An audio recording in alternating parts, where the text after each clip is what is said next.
Dieu m'a parlé à moi à travers un chien. Pas possible, Gershom. Je vous explique l'expérience.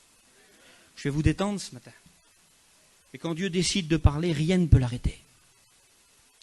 Je suis responsable avec des frères d'une église dans l'est de la France, un petit pays qui s'appelle Lure. Il y a 6 ans que je suis responsable de l'église, et il y a 3 ans, j'ai vécu un découragement. Et je me suis placé devant Dieu au début de l'été, puis j'ai dit, Seigneur, voilà, je voudrais me remettre en question par rapport à l'église. Est-ce que je suis à ma place? Est-ce que je ne suis pas à ma place? Puis j'ai parlé à Dieu. J'ai dit, Seigneur, je me place devant toi tout l'été. Mais dis-moi ce que j'ai à faire. Vous savez ce que j'ai fait avant? J'ai dit à Dieu, peu importe ce que tu me diras, je le ferai. Mais c'était important, parce que si le Seigneur il me disait, sors de l'église, j'avais prévenu les anciens de l'église, j'avais dit, les frères, je vis une expérience, j'attends que Dieu me parle. Si Dieu me demande de rester en place, je reste en place.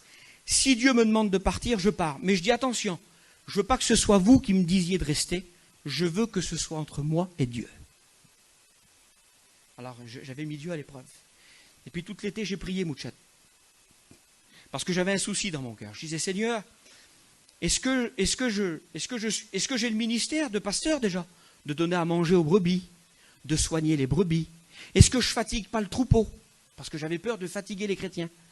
Alors je vivais toute une interrogation et je demandais à Dieu si j'étais à ma place. Et pendant 3 mois, je prie Dieu pour qu'il me parle. Et on arrive à la retraite des foyers, il y a 3 ans de cela. Quand on arrive à la retraite des foyers, je dis, Seigneur, c'est là que tu vas me parler. 20 réunions en 10 jours. J'ai prié pendant 3 mois, j'ai préparé mon cœur à la décision. J'ai préparé les anciens de l'église à ma sortie si Dieu me demandait de sortir. J'ai dit, Seigneur, toutes les conditions sont réunies. Tu vas me parler à la retraite. 1 réunion, 2 réunions, 5 réunions, 8 réunions, 10 réunions, 20 réunions. Et Dieu ne me parle pas. J'étais déçu dans mon cœur, Nelson. Seigneur, comment que je vais faire? On démonte le chapiteau. Je m'attendais à tout. Un petit qui passait, n'importe quoi. On a démonté le chapiteau, puis on est resté 5-6 campings pour ramasser le terrain.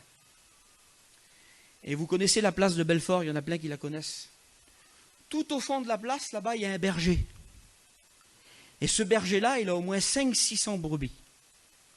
Et puis nous, on ramasse le chapiteau, on ramasse les papiers, là. Et puis le berger, il arrive auprès de moi. Et puis il dit, Monsieur Masson, il me connaît? Oui. Il dit, cette partie-là du terrain, elle est ramassée? Je dis, oui, monsieur, on a tout ramassé. Bon, ben, il dit, je vais chercher le troupeau, je vais lui dire qu'il reste ici. D'accord. Il s'en va, le monsieur, il met des clôtures. Et il emmène les 500-600 brebis, là. Et puis nous, on ramasse autour. Je suis avec un chrétien. Et pendant qu'on ramasse avec les pinces, là, le berger, il s'en va, lui. Quand il s'en va, il laisse les 2 chiens qui gardent le troupeau.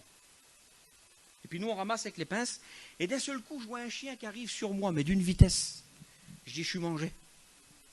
Mais quand il arrive, le chien, il arrive vite et fort. Mais à 2 mètres de moi, il s'abaisse, il rampe, et sur le bout de mon soulier, là, regardez voir comment que Dieu parle. Là. Sur le bout de ma chaussure, là, il dépose une pierre, le chien. Je dis, Seigneur, il n'est pas bizarre, le chien. Puis le garçon qui est à côté de moi, il dit, il me fait peur, le chien. Trop intelligent. Écoutez aussi. Le chien, il repart. Il revient d'une vitesse. Je dis, Seigneur, il va nous rentrer dedans. Et quand il me voyait, il se baissait, il rampait, et il posait la pierre sur le bout de mon soulier. Et puis il y a un monsieur qui passe, un autre berger. Je ne le connaissais pas, celui-là. Je dis, monsieur, les chiens, là, je dis, ils sont dressés, c'est exceptionnel. Il dit, oui, monsieur, c'est les meilleurs chiens de berger. Et je dis, par contre, il fait quelque chose que je n'ai jamais vu de ma vie. Il dit quoi? Je demandais à Dieu si j'avais un cœur de pasteur, un cœur de berger. Je dis, monsieur, il vient sur moi à fond, là. Il s'arrête à 2 mètres et il me pose la pierre que j'ai dans les mains, là, sur les pieds. Il me regarde, le monsieur, il dit, t'es un berger, toi? Ben, je dis, non, monsieur. Ben, il dit, c'est la seule façon qu'il a de reconnaître un berger. C'est de cette façon-là qu'il identifie un berger. Mais il dit, tu t'es déjà occupé d'un troupeau? Le berger qui me parlait comme ça. Je dis non. Alors il dit, il a vu en toi les caractéristiques du berger.